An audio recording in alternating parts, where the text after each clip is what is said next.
So, on January 15th, 1978, a man basically left behind an invisible trap for himself. Right, a trap he didn't even realize he was setting. Exactly. I mean, he Wow. didn't drop his wallet, he didn't leave a fingerprint anywhere, and nobody even clearly saw his face in the dark. You really thought he was a phantom at that point. Yeah, he did.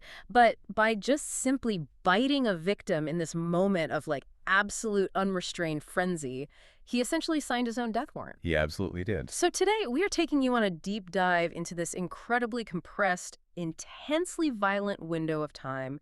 We are looking at the catastrophic unraveling of one of America's most notorious killers. Yeah, we were examining a period where the mask completely slipped. The facade was just gone. Completely. Yeah. The organized, calculating predator that the public had come to fear vanished almost overnight. And he was replaced by something far more frantic, sloppy, and just chaotic. It's like the pathology completely overwhelmed his intellect. That is exactly what happened. Now, before we dive into the actual mechanics of this, I really need to be upfront with you. This deep dive is going to be incredibly heavy. Very heavy. And we are not going to censor the graphic reality of these crime scenes. To truly understand the forensic trail that finally ended his reign of terror, you really need to hear the unvarnished details. Yeah, the details of the attacks, the crime scene reports, the physical evidence left behind. You need the full picture. Right, because we have to look at the brutality exactly as it happened. It is honestly the only way to understand how a man who thought he was so untouchable was finally brought down by, well, microscopic reality. And the violence we're going to discuss today isn't gratuitous, It is the data. The data, right. It's the physical manifestation of his complete psychological collapse. Yeah. Every single injury, every improvised weapon, every piece of trace evidence, it all tells a very specific story about his mental state during this rampage. Okay, so let's set the stage for you. It is the winter of 1978. Ted Bundy has just pulled off this, frankly, unbelievable escape from the Garfield County Jail in Colorado. Right. This is December 30, 1977. And I've always heard this escape described as methodical. But how does someone actually engineer an escape from a high-security facility like that?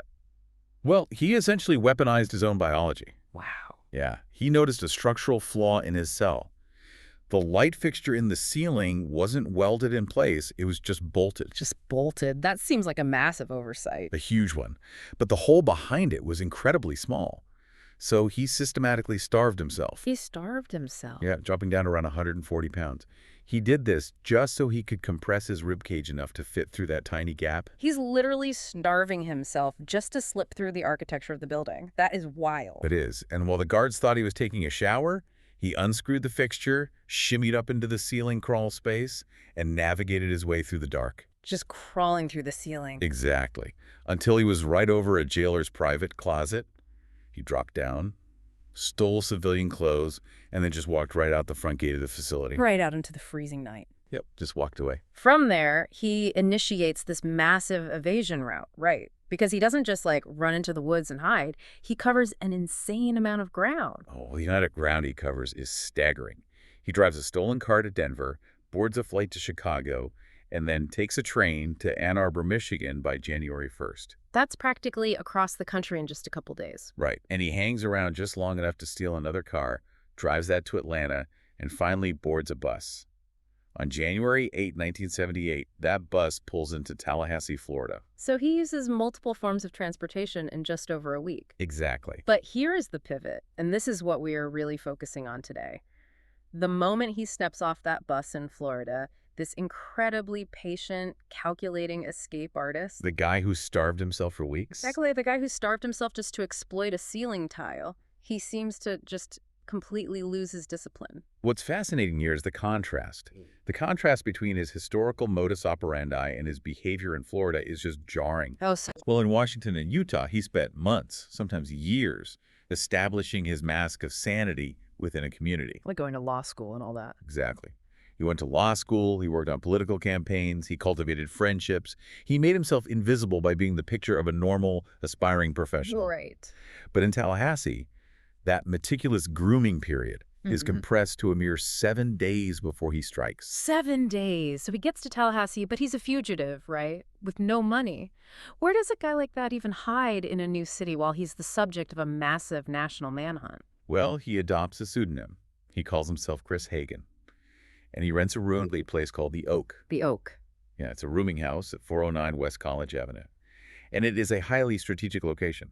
It sits just 5 blocks from the Florida State University campus. Ah, of course. For his specific pathology, it is the perfect hunting ground. It's a dense population of young female students. And I guess in a university town, transiency is totally expected, right? Absolutely. A man in his early 30s can easily blend in as just an older graduate student. But this is where I start to get really confused, because I look at his daily existence during this week, from January 8th to the 14th, and it's incredibly erratic. Very erratic. He resorts to systemic shoplifting and burglary just for basic survival. I mean, he's stealing food, he steals clothes, he even steals a bicycle. Great.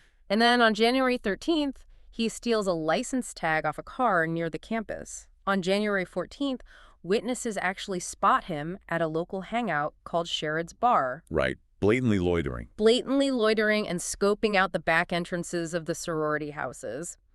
He's totally drawing attention to himself. Why is he suddenly acting like a reckless petty thief? If he was so methodical in his escape, why this sudden shift? To understand that, you really have to look at the concept of executive function. Executive function. Yeah, think of executive function as the CEO of your brain. It manages impulse control, long-term planning, and risk assessment. Okay, that makes sense. So when you are a high-profile fugitive, looking over your shoulder every single second, knowing your face is on the national news, the cognitive load is just immense. The CEO of the brain gets exhausted and simply quits. So you're saying his survival instincts are basically short-circuiting his predatory caution. Exactly. The mounting psychological pressure of the manhunt overrode his methodology. The mask of sanity requires a stable environment and a massive amount of mental energy to maintain. And he had neither of those things. None of it. Yeah. The compressed timeline, the shoplifting, the visible stalking, it all signifies a complete breakdown in impulse control. He is running on pure, unadulterated compulsion. It's like a pressure cooker that's just failing. That's a perfect analogy. So his executive function is shot, his careful planning is completely gone, and he's running purely on adrenaline. Where does a predator in that exact state of hyperarousal go to relieve the pressure? He goes to the Chi Omega sorority house at 661 West Jefferson Street. This is the night of the attack. Yes. It is approximately 2:45 a.m. on Sunday, January 15th. Okay, let's unpack this, because right away we see a massive shift in how he operates. He approaches the house and he enters through a rear door. Right. Now, I've read that this door had a known faulty locking mechanism, and the residents frequently left it unsecured just for convenience. But it's what he brings with him, or rather what he doesn't bring, that really shocks me. It's a stark difference. In his earlier crimes, he had a whole murder kit. He had crowbars, handcuffs, rope. He was equipped for prolonged abduction and control. Right. But here, he simply picks up a heavy, gnarled oak firewood log from a pile outside the house. A piece of firewood. Why this impromptu weapon? The oak log is the ultimate symbol of disorganized, frenzied attack. Because it's so random. Exactly. His previous MO was all about subduing a victim quietly, transporting them, and engaging in controlled violence over time. So picking up a log from the yard signifies a total abandonment of that control. Yes, it wasn't about taking a hostage anymore. It was about immediate, explosive, blunt force violence. It's honestly the weapon of a caveman. It really is. He walks into the dark house carrying this heavy piece of wood. He moves through the halls and enters room 4. Inside is 21-year-old Margaret Elizabeth Bowman, and she's sleeping in her bed. And he utilizes what forensic investigators call a blitz methodology. What exactly constitutes a blitz attack in this context? I mean, how does it differ from a normal assault? A blitz attack relies on absolute surprise and overwhelming catastrophic force. The goal is to induce massive physical trauma before the victim can even process the threat. So they can't scream or fight back. Exactly. Before they can scream or even raise a hand in defense, it is designed to instantly incapacitate. He approaches Margaret Bowman's bed, raises the oak log, and delivers extreme blunt force trauma to the side of her head. The crime scene reports from this room are just horrifying. They really are. The force was so immense that her skull was literally laid open. Investigators actually found bark fragments and wood fibers deeply embedded within her cranial wounds. And scattered across the bedding, too. The sheer physical exertion required to crush a human skull with a piece of firewood speaks to a state of absolute, unrestrained rage. And those bark fragments are crucial, right? Very crucial. The forensic presence of those fragments immediately told investigators the origin of the weapon and the sheer velocity of the strikes. The wood was literally driven into the tissue by the kinetic energy of the blow. And even after inducing what had to be immediate unconsciousness and honestly likely death just from the blunt force alone, he doesn't stop. No, he He doesn't. drops the log and transitions to a ligature. He takes a pair of nylon stockings and violently strangles her. Right. The bludgeoning was the practical mechanism of incapacitation, but the strangulation was the psychological necessity for him. It's an overkill scenario. Completely. Even with catastrophic head trauma, his pathology demanded the ritual of the ligature. It is driven entirely by his internal compulsions, rather than the physical reality of the crime scene. He then leaves room 4, and the nightmare just moves directly across the hallway. He opens the door to room 8. And inside is 20-year-old Lisa Janet Levy. He approaches her bed and bludgeons her with the oak log to induce unconsciousness, fracturing her skull just like he did with Margaret Bowman. But here in room 8, the forensic evidence indicates a horrifying escalation. An escalation into overt sexual sadism. Yes. With Margaret Bowman, the violence was rapid and incredibly destructive. But with Lisa Levy, post-incapacitation, his behavior shifts. He sexually assaults her, but again, he's not using any prepared tools. He uses a Clairol hairspray bottle that he simply grabs off her dresser. Right, an item of opportunity. And he violently strangles her as well, causing severe internal damage to the structures of her neck. The medical examiner said it was consistent with a high-intensity ligature. The improvised nature of the hairspray bottle again reinforces this chaotic, opportunistic nature of the rampage. He is just reacting to whatever is in his immediate environment. But then we get to the most critical forensic moment of the entire Florida campaign. The turning point. Yes. In the midst of this absolute frenzy, he bites Lisa Levy on her left buttock, and he bites her with savage force. This specific act, it just cannot be overstated in its importance. Why is that? He didn't just leave a deep bruise. He bit down with such intense pressure that he left precise, three-dimensional dental impressions in her skin. Let's stop right here and talk about forensic odontology for a second, because I think people today just take bite mark analysis for granted, like it's on every CSI show. Certainly do. But in 1978, this was completely groundbreaking stuff. How does a bite on skin actually become a piece of hard, admissible evidence? Okay, so imagine a typewriter where the metal keys are cracked, chipped, and slightly out of alignment. Okay, I'm picturing it. Even if you never actually see the person typing, Yeah. you can identify the exact machine by the flawed letters it leaves on the paper. Bundy's teeth were basically a broken typewriter. Oh, wow, that's a great way to explain it. Human teeth have unique wear patterns, chips, and alignments. When he bit down with that much force, he ruptured the blood vessels beneath the skin. Creating a hemorrhage pattern. Exactly. A hemorrhage pattern that perfectly mirrored the jagged edges of his lower teeth. So they literally cast a mold of a bruise. They did. Forensic odontologists were brought in to photograph the bite mark with a ruler for scale. They used specialized lighting to capture the depth of the indentations. And I imagine they swabbed it for saliva, too. They did swab the area for saliva to preserve any biological trace. Though you have to remember, DNA profiling wasn't available yet in 1978. Right, of course. But more importantly, they created a physical cast. In a living person, a bruise fades and changes shape as it heals. But on a deceased On a deceased victim, the tissue retains the impression of the trauma. By creating a 1-to-1 scale model of the bite mark, they captured the exact spatial arrangement of the teeth that caused it. It's just wild. He was so careful in the past to wipe down crime scenes, to wear gloves, to never leave a fingerprint anywhere. Meticulous. And here, in a state of madness, he literally leaves a mold of his own biological signature on the victim. It is the ultimate paradox of the disorganized killer. The frenzy makes them profoundly dangerous in the moment, absolutely unpredictable. But it also causes them to leave behind an undeniable forensic trail. The horror in room 8 wasn't over, though, because Lisa Levy wasn't the only person in that room. No, she wasn't. Imagine the sheer terror of this.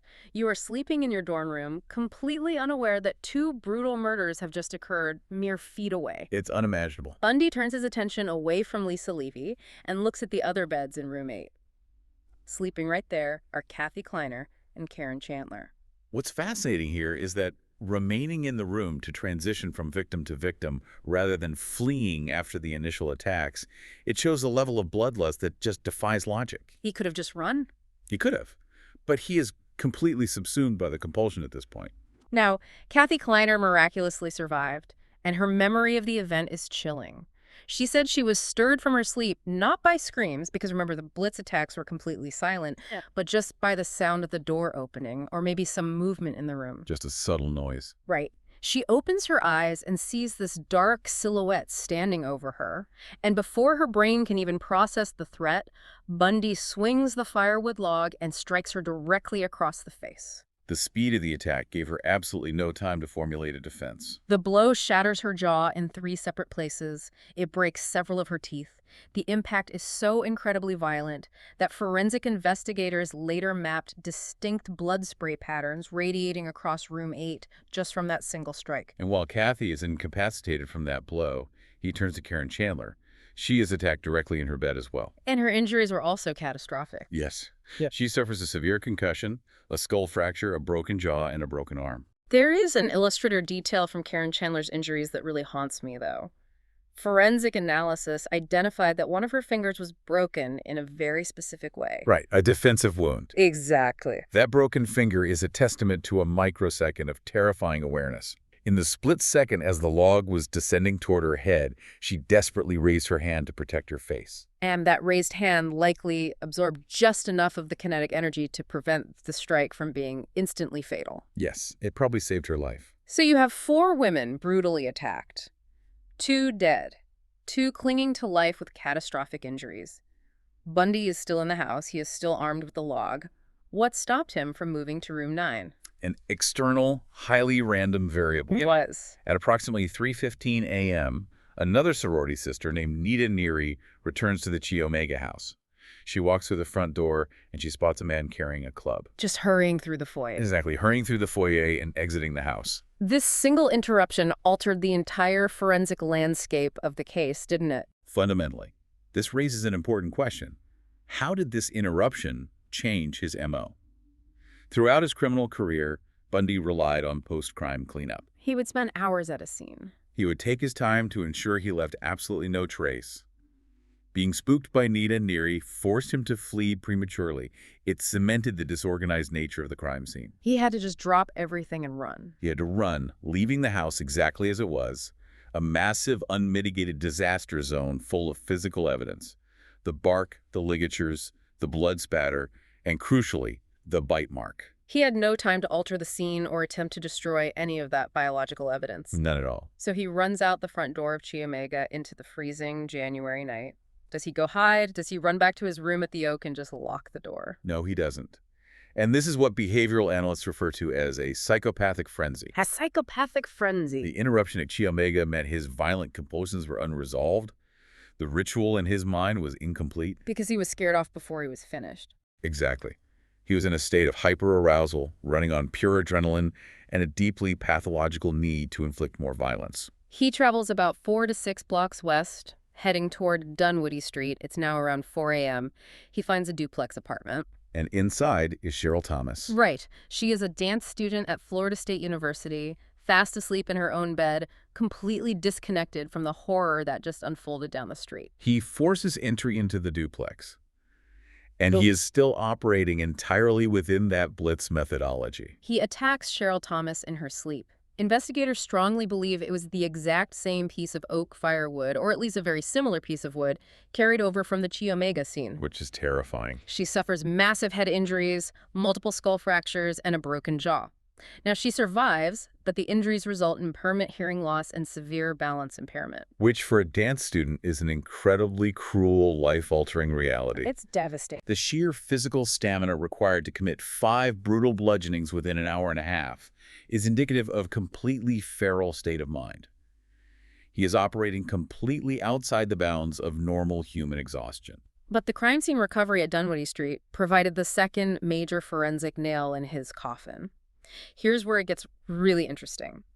When investigators process Cheryl Thomas's apartment, they find an item left behind on the floor. A pair of knotted pantyhose. Yes, and they quickly confirm this didn't belong to Cheryl. The modification of the pantyhose is the key detail here. The placement of holes cut into the fabric reveals it was a makeshift mask. So he had brought it with him or maybe fashioned it on the run to conceal his identity. Exactly. When forensic technicians take that makeshift mask back to the lab, they look closely at the knots he tied to fit it to his head. And trapped tightly inside the fibers of those knots, they find several human head hairs. This is a huge discovery. Now, I have to push back on this a little bit. It's 1978. DNA profiling doesn't exist yet. Could they really match a piece of hair that definitively? Couldn't a defense attorney just argue that brown hair is brown hair? It's an excellent point, and defense attorneys absolutely tried to argue exactly that. You are correct that they couldn't extract DNA to get a 1 in a billion match like we do today. Right. What they used was morphological microscopic hair analysis. Okay, break that down for me. A forensic expert places the evidence hair and a sample from the suspect under a comparison microscope. They look at the medulla, that's the inner core of the hair, the cortex, the pigmentation distribution, and the cuticle scale patterns. So they're looking at the literal structure of the hair. Exactly. While it's not as definitive as modern DNA, when you find hairs trapped in a mask left at a fresh crime scene that share a highly specific set of morphological characteristics with the prime suspect, it becomes a devastating piece of circumstantial trace evidence. It's another invisible trap. The mask that was supposed to hide his identity ended up holding the biological material that identified him. His lack of fingerprints was entirely circumvented by microscopic biology. So January 15th ends. 5 women attacked. 2 dead. The campus is in absolute panic. The police dragnet descends on Tallahassee. Does he keep attacking the next night? No. The immediate frenzy burns itself out, and he enters a cooling-off period. For how long? For nearly a month, he remains at large in Tallahassee, just hiding in plain sight. But he realizes the police presence is overwhelming. Composite sketches based on Neri's description are circulating. He needs mobility, and he needs distance. So on February 8th, he acts. He goes to the FSU Media Center and steals a white van. This van is crucial Why? because it gives him a mobile platform where he can conceal a victim. He takes the van and heads east toward Jacksonville, and we immediately see him attempt to revert to his older, organized methods of daylight abduction. He's trying to regain control. Exactly. He gets to a shopping center parking lot in Jacksonville, and he spots a 14-year-old girl named Leslie Parmenter. He approaches her, using the white van as a prop, trying to lure her closer. But Leslie gets incredibly lucky. Her older brother happens to be there, and he sees this strange man talking to his sister. He confronts Bundy, which completely breaks the spell of the lure. The brother's intervention spooked him. Bundy realizes he's lost control of the environment, aborts the attempt, and just flees in the van. But the brother and Leslie have the presence of mind to memorize the license plate of that white van. When they give that tag to the police, the system gets a hit. A very important hit. That specific license plate was reported stolen back on January 13th from a residence located right near the Chi Omega house in Tallahassee. This is a monumental investigative breakthrough. The police now have a direct, physical link connecting the sightings of this suspicious white van in Jacksonville right back to the Tallahassee timeline and the geographic epicenter of the sorority murders. But tragedy strikes before they can close the net. Because after fleeing Jacksonville, Bundy keeps driving. He heads west, and on the morning of February 9th, he arrives in Lake City, Florida. And this is where the story takes its darkest turn. He moves from targeting young adult women to a child. It is a devastating escalation. At 9 a.m., 12-year-old Kimberly Diane Leach is at Lake City Junior High School. Just a normal school day. Yeah, she's wearing a royal blue football jersey with the number 83 printed on the front and her name on the back. She realizes she left her purse in her homeroom class, turns around to retrieve it, and simply vanishes. A daylight abduction from a school ground. It is incredibly brazen and extremely high risk. Did anyone see him? Eyewitness Clarence Anderson later testified that he observed a man matching Bundy's description leading a young girl toward a white van parked near the edge of the school grounds. It took nearly 2 months to find her. On April 7, 1978, her remains were discovered in an abandoned og fed in a wooded area near the Suwannee River State Park. That's about 30 miles west of Lake City. Due to the exposure to the elements over those 2 months, the remains were mummified and partially decomposed. She was found unclothed, except for a pullover shirt wrapped around her neck. And the cause of death.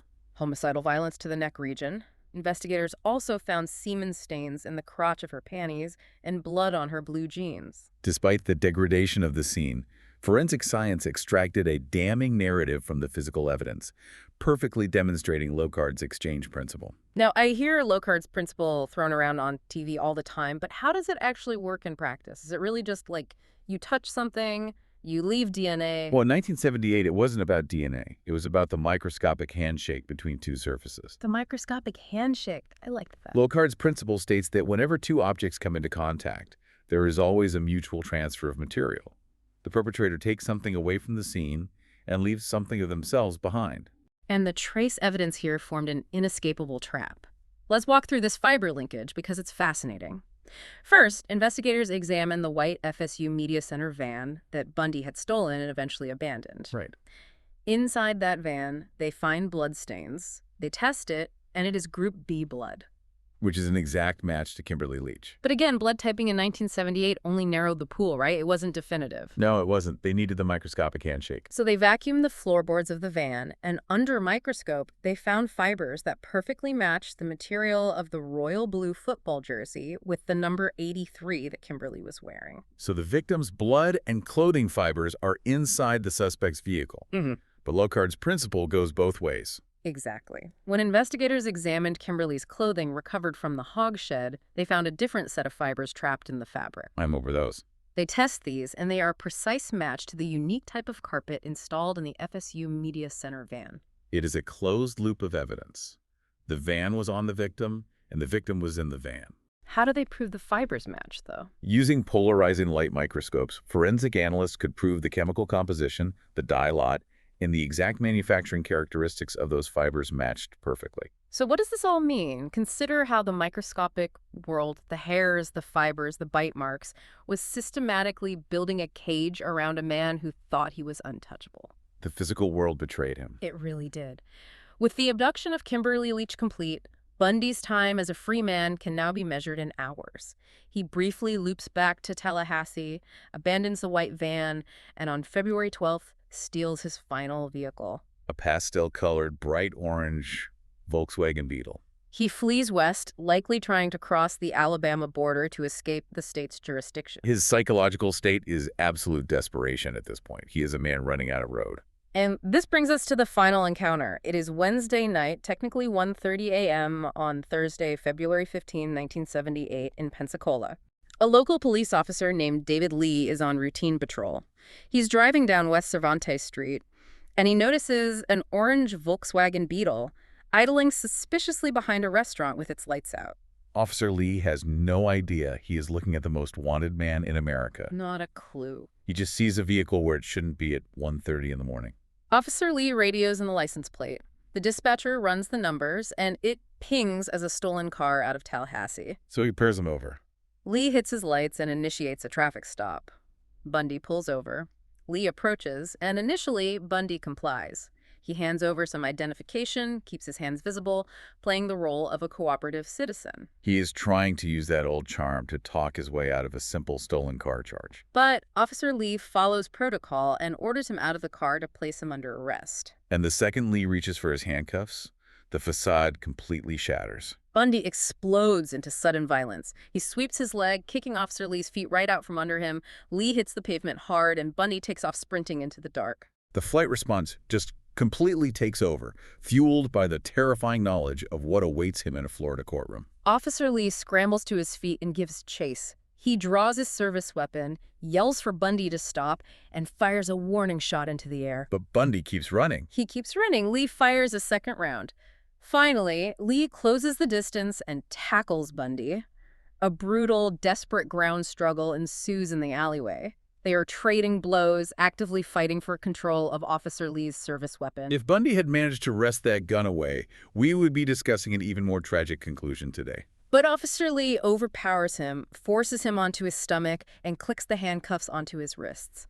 And I just have to stop and point out the absurdity of this. What do you mean? This guy, who thinks he's a criminal genius, the untouchable phantom of the Pacific Northwest, literally gets taken down in a fistfight behind a restaurant because he was dumb enough to sleep in a stolen, bright orange Volkswagen Beetle. It's quite the downfall. It's almost comical how pathetic the end of his run actually was. His arrogance completely blinded him to his own sloppiness. And remember, the Pensacola police still don't fully comprehend who they have in custody. Right. When they search the stolen VW Beetle, they don't find murder weapons. They find a trove of stolen property. Strewn inside the car are 21 different credit cards and various ID credentials. And every single one of them belongs to different female students at Florida State University. That collection of IDs is incredibly It disturbing. really is. It was a catalog of his predatory prowling through Tallahassee. Back at the station, they ask for his name. Bundy lies. He gives them the name Kenneth Misner, an identity he had stolen. He tries to play the part of a down-on-his-luck car thief. He could lie about his name, but he couldn't change his ridges. The police take his fingerprints, run them through the National Interstate Records checks, and the teletype comes back. They realize they haven't just caught a car thief. They've captured Theodore Robert Bundy, the escaped fugitive from Colorado. The mask was finally permanently removed. As we synthesize this entire deep dive, it is impossible to ignore the rapid devolution of this man. We started with a killer who prided himself on control, the organized luring of victims in the early 1970s. Right. But in Florida, we witnessed the total collapse of those psychological defenses. The pressure of the manhunt just stripped away the sophisticated facade. It did. He degraded into a high-risk, disorganized killer, resorting to blitz bludgeonings with firewood and daylight schoolyard abductions. And his forensic legacy is ultimately defined by that very loss of control. Yeah. The mistakes he made when he was frantic were the exact tools the prosecution used to destroy him. The bite marks on Lisa Levy, the head hairs in the pantyhose mask, the microscopic carpet fibers exchanged between the van and Kimberly Leach's clothing. It's all trace evidence. That trace evidence secured his 3 separate death sentences. He could not charm his way out of microscopic reality, and it led him directly to the execution chamber on January 24, 1989. Which brings me to a final thought I want to leave you with today, something for you to mull over as we close the book on these sources. Let's hear it. Consider the specific timeline we just walked through. These crimes happened in early 1978. This was a transitional moment in investigative history. Forensic science was just entering a new, microscopic era. Bite mark analysis, advanced fiber cross-referencing. Sophisticated hair comparisons, these were just becoming formalized tools in the courtroom. So if you think about it, had Bundy's exact same psychopathic frenzy occurred just a decade earlier, say in 1968, before the widespread use of trace fiber analysis and forensic odontology, would his sloppy, disorganized rampage have actually allowed him to slip away? That's a terrifying thought. Without the ability to definitively link a bite mark or a carpet thread, would a lack of fingerprints have been enough to let him fade back into the anonymity of history? It forces you to wonder how much of justice actually relies not just on the fatal mistakes of the killer, but on the precise, incredibly fragile technological moment in which those mistakes are made.